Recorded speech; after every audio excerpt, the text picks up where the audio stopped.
was not on the merits. It did not take on the substance. Yeah. And of course, it's just too bad. I just don't think the country's better off for that. The AOC tweet, which you referred to, reads as follows: young people don't take well to bigoted leaders who attack LGBTQ rights, outlaw abortion, cozy up to gun manufacturers and oil execs, and support a rapist for a president. If you want to be cool so badly, try giving a damn about other people beyond yourself. And I open a few doors. So the problem here is the young people are taking well to Republicans. These are not things that Republicans stand for. Yeah. But they are. So she's just pronouncing this is what they want, and yet the polls are showing us something different this election. Absolutely. And that, I think, is just the beginning of a tidal wave that's coming. So she was responding to a section of my speech where I directly addressed Gen Z. And again, it's fishing in their pond that they're offended by. Now look at revolutionary. Absolutely. And I think the revolutionary thing right now is to say something maybe different than what you're expected to say on your college campus. Call yourself a conservative, is what I said. And I do think that that's the more rebellious move today. But nonetheless, one of the interesting things about the tack she took is she at least was a little bit more elegant than some of those CNN people, trying to wrap it around a policy disagreement. Let's just double click on that for a second. She talks about gay rights.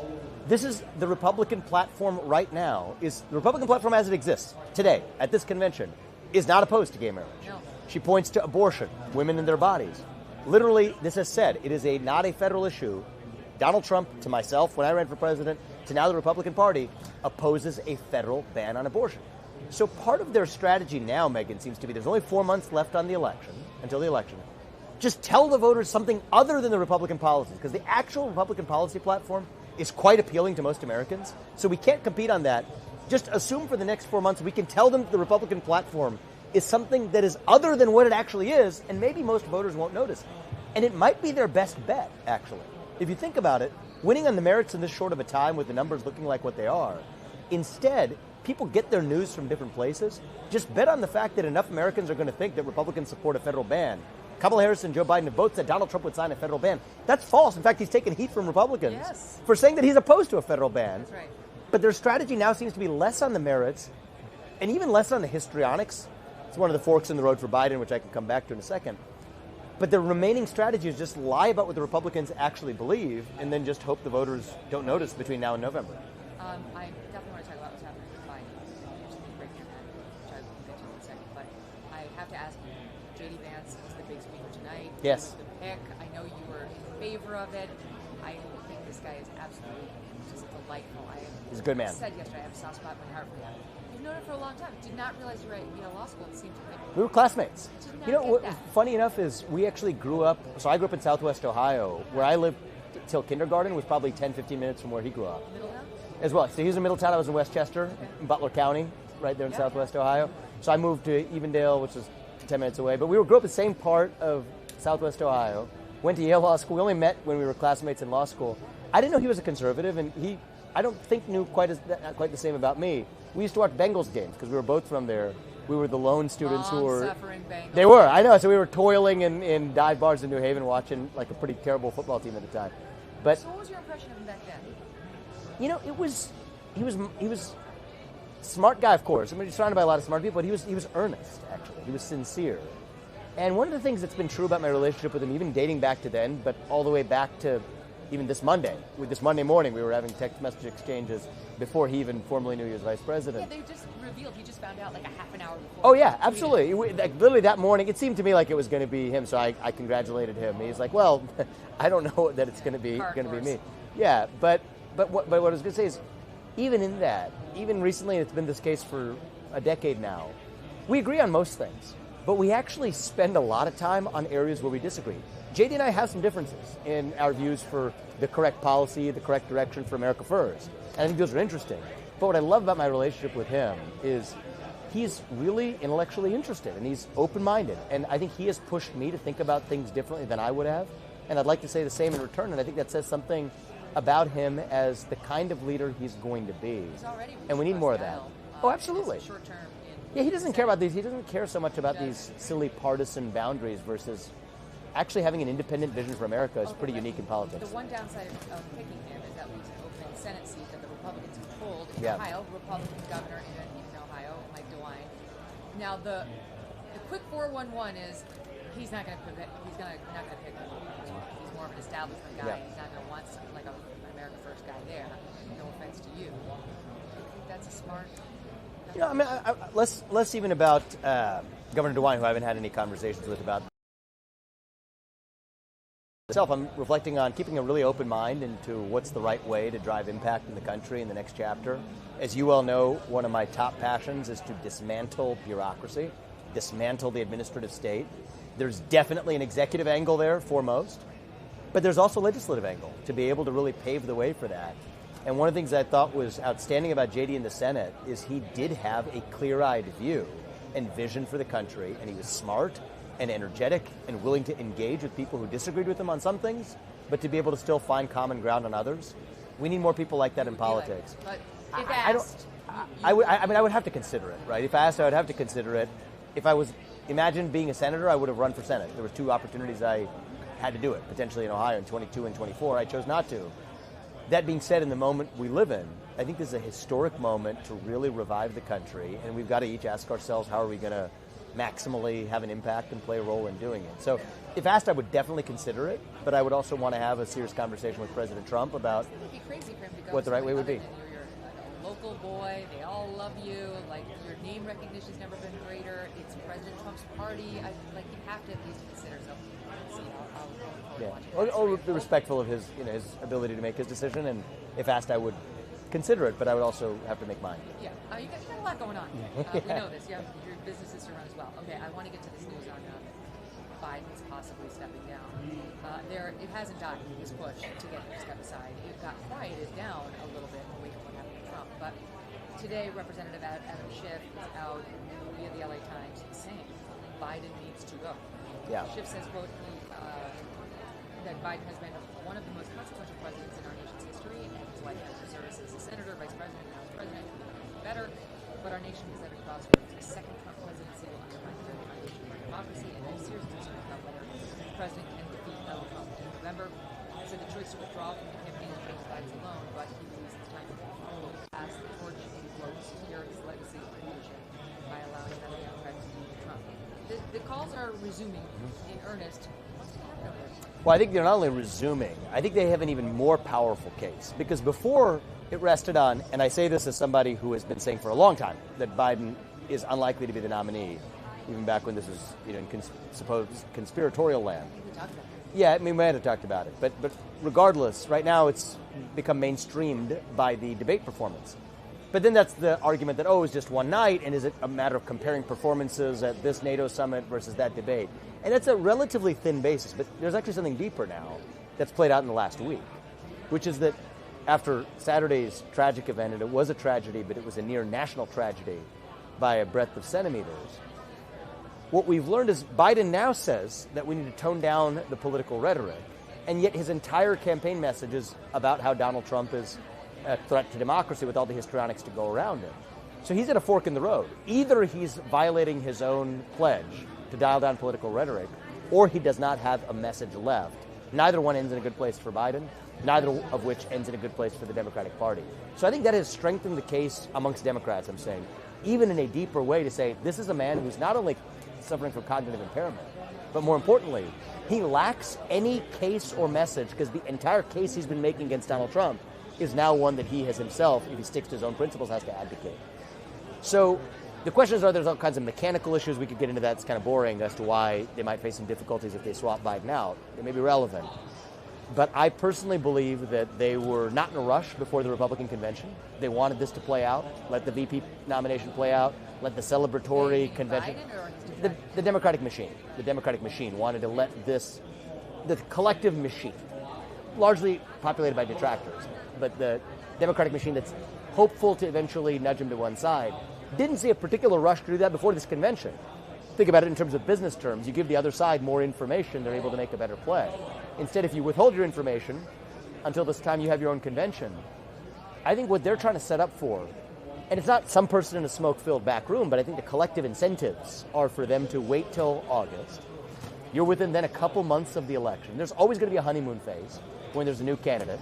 In this particular phase, it'd be like the equivalent of your attitude towards somebody who releases you from captivity. If you're a tortured prisoner, the first person you see you're going to fall in love with. It's going to last for a few months before the scrutiny phase begins. November comes around before that scrutiny even starts. And the media will help. Of course, the media will help. And the media actually gets to wear the mantle of credibility. Because right now they say, oh, no. They've already turned on Biden. So when they prop up the new candidate, they get to do so with this artificial... Yeah, we're tough on Democrats. Of course, yeah, but this is just us playing it fair. So I think the stars could... I think you have some people on the other side, certainly the smarter ones, who may be thinking about the stars aligning right around August through November after this wave, post-convention, post-riding this high plays out. And I think the risk is people around here are getting to a place where we're celebrating like this election is over. Don't measure the drapes. Well, when in fact it may not have even started, really. You don't even know who the candidate actually is. So you still think they'll find a way? I think so. So the way I come from this is not some sort of sources or whatever. I'm not in that world. I don't think it matters anyway. I just look at these things in terms of what are the collective incentives on the chessboard. And you know, I've been wrong about predicting a lot of things, but I've tended to be better on contrarian things than most. And this is the way, business-wise or in this landscape. One of my views is just analyze what everybody's incentives are. It's like an Occam's razor. More often than not, an organization or a movement or a person tends to behave according to its best incentives. Map that out, and I think that's where these incentives point. So most people believe that any sub would be a bad thing for Republicans. That Joe Biden would be the best candidate for running against. And because of the dynamic you just described, that the odds would go down for Trump. Not that he would be in a worse position overall, but that they would go down versus someone other than Joe Biden. So I think we have a way to insulate ourselves against that. And I think we're seeing some of that happen here. Focus less on the other side. That's what I said in my speech last night as well, and focus more on who we are and what we stand for. And I think Donald Trump has, how could you not, have been affected by what happened. Any human being would be on what happened on Saturday. I think it's just his demeanor, the tenor, the restraint, but the restraint without compromise as well on his core principles and vision.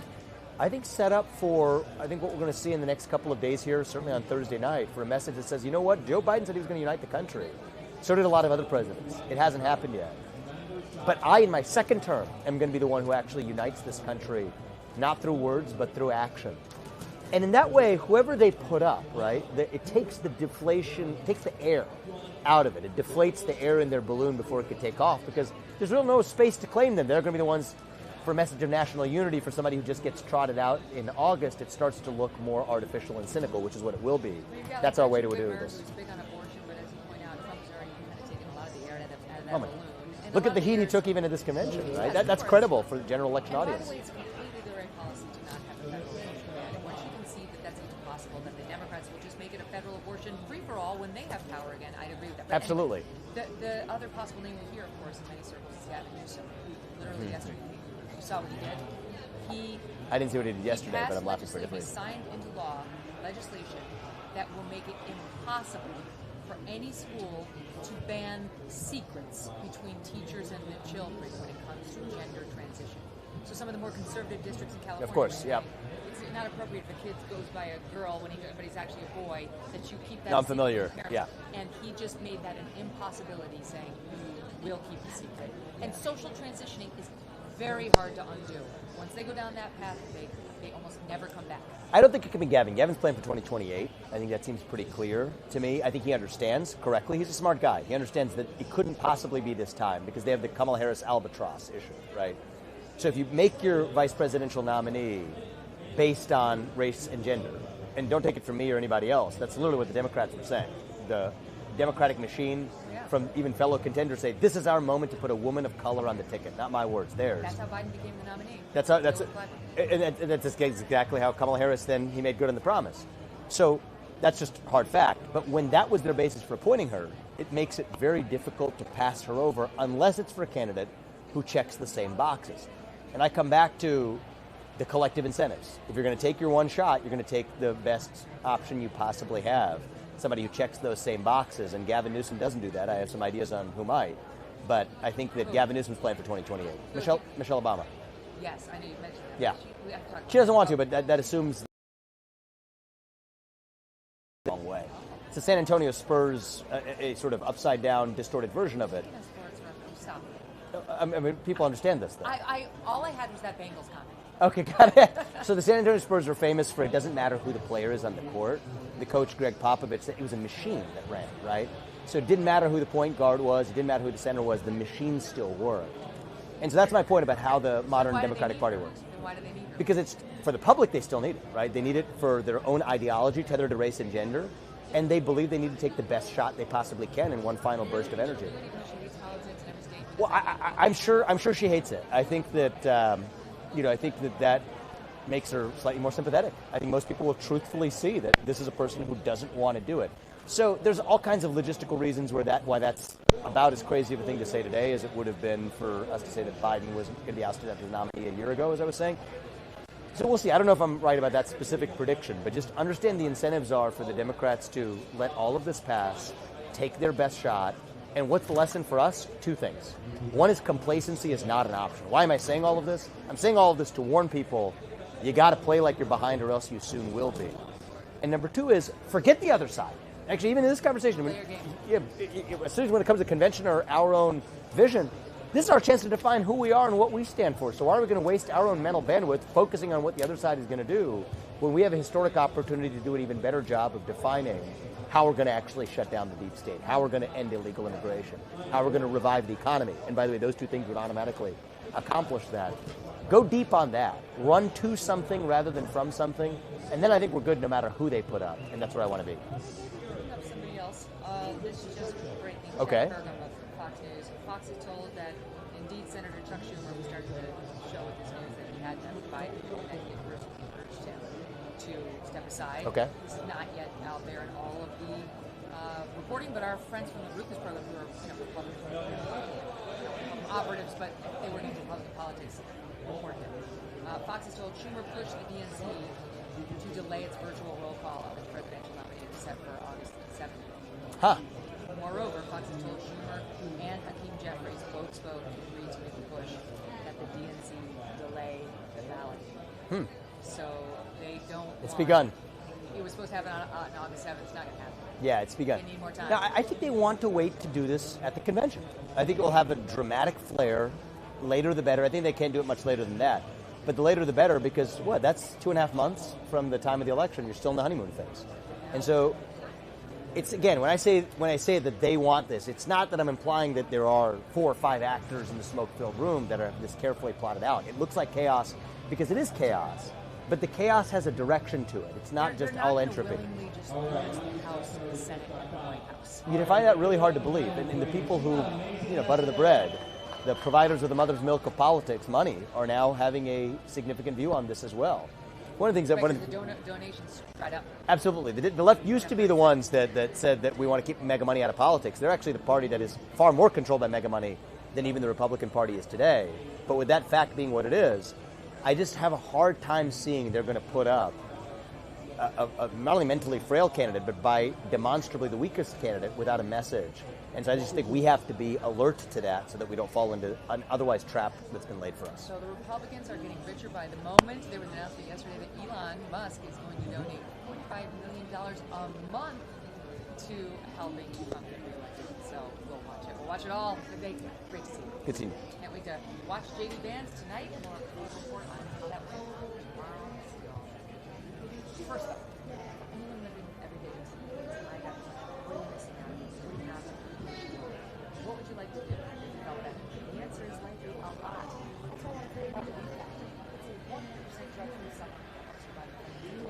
Developed by doctors and nurses, highly effective and life-changing for so many. Relief from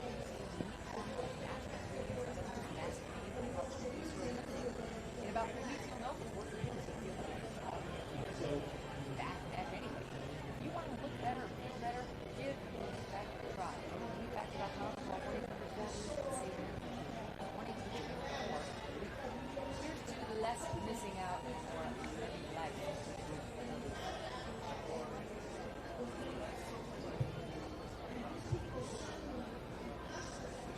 All right, clear. Great job. Good seeing you. That's always good talking to you. Yeah. Yeah, Good lots of talking love. to you. Thanks. I love everything you're doing. You're do you actually read that? Yeah. You do? I read it when it's a commercial. Yeah. Yeah. I don't memorize those Exactly. so much. Yeah. Take care. That was great. We'll talk soon. All Yeah. right, Thanks. Thank you. Okay. Thanks, guys. very Thank you. much. Thanks very much. Pleasure. Appreciate it. Thank you. Just for the record. Yep. Without Tim Duncan, Manu Ginobili, and Tony Parker. Yeah, I they know. win- I'm not. it's a It's the theory of the It's a sentence. great analogy. I love the it. Good to see you, man. Pleasure. Thank you. Thank you. Hi, Vivek. For you. It's a pleasure to meet you. I just Nice to meet actually you. did an interview with this gentleman with you. Oh, nice. About how much I appreciate you and what your next step should be. Thank you. Where are you from? I'm North Carolina. North Carolina. Where are you from? I'm from New Jersey. Hey, My name is Eamon. I'm with Slate Magazine. Oh, nice. I wanted to write a piece about you, actually. Okay, cool. And I'm sort of asking people what they think about the VP pick. I know you were somebody who was also vying for that position. Yeah. So, how do you feel about that choice? Are you ready to support J.D. Vance? Well, first of all, I mean, I'm a human being, so with that caveat, JD's actually a really good friend, and I think he's an outstanding choice. I've known him for over 10 years. Actually, we were law school classmates, and funny enough, even when we grew up in our childhood, my first home where I grew up till I was 5 or 6 years old was probably 10, 15 minutes from where JD grew up as well. Though we didn't know each other then, we became friends in law school. I was going to say, do you guys play basketball together or something? We watched football together, but that was only when we were at Yale together. And he's a genuine person. Do we agree on 100% of policies? Not 100%. But I think one of the things in my relationship with him is actually we've made each other think about problems in different ways, not only for the last 10 years, but even since each of us has entered public life. And I think we need more of that in American politics. So I think he's going to be a good vice president. Sorry, I've been asking people what their draw is to you, because you have a lot of supporters. People go crazy for you. What do you think that? What do you think that draw is? How would you define it? What's the best effect? Look, I to a fault will share with you what's on my mind. Okay, and I believe in that type of transparency. Ran the campaign that way last year. Got me in trouble a few times, but I wouldn't change a thing. And I think we need more of that in politics too. I think people are sick and tired of being talked at through filters versus recognizing that we're all fallen human beings. We're all thinking through and arriving at our positions and our convictions through our own experiences. And I think people are hungry for an authenticity we've been missing in politics for a while. I felt the force of it. It can be confining, actually. At times, it's difficult because you do make trade-offs in the short run. If you're going to share something that's inconvenient with some stakeholder group, donors, media, whatever it is, all of which matter to winning a presidency. But the way I approached it is I'm going to just try a novel campaign strategy. Going to tell people what I think. Going to tell it to them unfiltered. And if that were to make me the next president, I was ready to serve. And it turned out that it ended in a place different than what I hoped to when we set out.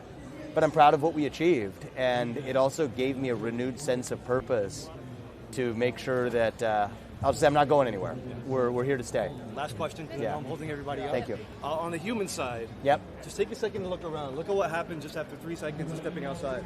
Yeah. What's going through your mind? What do you see when you look out at this crowd? I love. These are our people, and I say that these are our people not just because we're Republicans. We're at a Republican convention, obviously, but these are people who care about the country as I do, are hungry to have that permission to speak openly again, and are hungry for reviving a country where, you know what, we can, even as I said in my speech last night, we can disagree like hell, but still have dinner at the end of it. And I just miss that America. It's the one I grew up in, and that's what I see amongst a lot of people who I've talked to, not just at this convention, but across the country. I think most of us in the country actually share the same set of values in common. Not identical, but the same basic principles. Most of us share those in common. I think a lot of the myth of national division is actually that. It's a myth, it's a projection. And I think Americans are ready to overcome it, and that just gives me a great sense of energy. I draw my energy from the people we meet, and I feel this week has been cool. Seeing a lot of the people who I met even during the campaign and in the States, I'm excited by it. Who am I, starstruck? Yeah, I'm not a starstruck person. Okay. Yeah, starstruck I'm starstruck meeting you. Oh, thank you. Thank you. I appreciate that. I would like to let I you appreciate that. I would I appreciate like that. to let you go, but would you sign my sleeve? Yes, absolutely. Thank you. Yes. That's why we love Vivek. Oh my God. Thank you. Thank you. Yes, we can get a picture. Absolutely. Yeah. Yes. Okay, I'm open to my favorite kind. Thank you so much. Thank you. We gotta get to a pre-taped interview. Okay, got it. Excuse me, can we get your contact details? Yes. Yes. Who are you with? I'm with volunteer. No. Good to see you. No, you're doing a great job. Who are you with? I'm with the BBC. Okay, got it. Question, what role do you want in the administration if they offer you one? I'm very open-minded. I keep an open mind. Whatever maximizes impact. And President Trump and I have Any conversations yet? Of course, we've had a lot of conversations with President Trump about the future, and we're excited. Thank you. Can I get a photo with one question? Thank you so much. We gotta go, guys. We gotta go. Thank you so much. Good to see you, man. You too. Thank you. God bless Appreciate you. you, brother. Take care. He's a Gen Z Good to see you. How we're at? University of Georgia. Amazing. You really excite my generation to be Republican. It's a Thank you, man. deal. I appreciate that. I appreciate that. Yeah. Come here 1 second. We're going this way or what? One tough question. We're going this way. Thank you so much, sir. All right, where are we headed? I appreciate it. Where are we headed? Where are we headed? One tough question. Good to see you, man. Thank you. Good to see you. Yeah, we were on the run, but yeah. Thank you. Hey. This way? Okay. To the golf course. Thank you. Okay. What can we imagine the economic policy in the second term of President Trump? Whatever lifts up we want. And I think that it's a beautiful thing to revive economic pride and economic success that unites a country, and that's what you can expect. That's what you can expect. Thank you. Thank you. Watch your step. Exactly. With Ukraine, Russia, this is something we love President Trump. But this is So look, I think that President Trump was the president in the 21st century who had not only the best American interests, but also stood for global stability. Look where we were under President Trump's tenure versus where we are now. How would you support now? So the reality is it comes down to the person who's in the commander-in-chief. President Trump has a spine and has conviction. He's going to stand for America, but when you... Thank you. Thank you very much. Appreciate it. Yeah. We've been live? Oh, nice. Well, back to our golf cart, our mode of transportation. Hey, we're running to this. What? But Gavin, get on. Good to see you. We'll do. Okay, we 1 second. I know we're gonna go. Thank you. Passionate about the country and love authentic and open debate. Yeah, exactly. And I like that idea of that debate culture. Bill, how you doing? It's cool. Yeah. I mean, it's depends. It is, it's a bit of a slog, right? To go through. You're away from, how much I love to spend time with my family, and we have, 4 days here, 6 a.m. to past 11 p.m. But when you remember that this is, even just on a personal note, you think about like life experiences. I never imagined that we'd be in the center of seeing this type of dawn in our country, and I'm grateful for that. Right here? Yeah, I am having fun. Thank you. Good seeing you. It's been a great day. Yeah. It is. It is fun, actually. It's not, fun in the way that, like, I don't know, watching the Super Bowl is fun or something, but it's fun and different. It's fun is maybe the wrong. It's meaningful. It's meaningful. Yeah, and it feels like, and it actually it's one thing if it didn't feel important. It just felt like you had to go through the motions. Actually, what's happening, not just at the convention, but what's happening in this moment right now in our country feels important, and that's what hits the spot for me. So, hey, what's up, Jake? Hey, how you doing, man? Good. How are you? Good to see you. It's good to see you. You been here the whole time? No.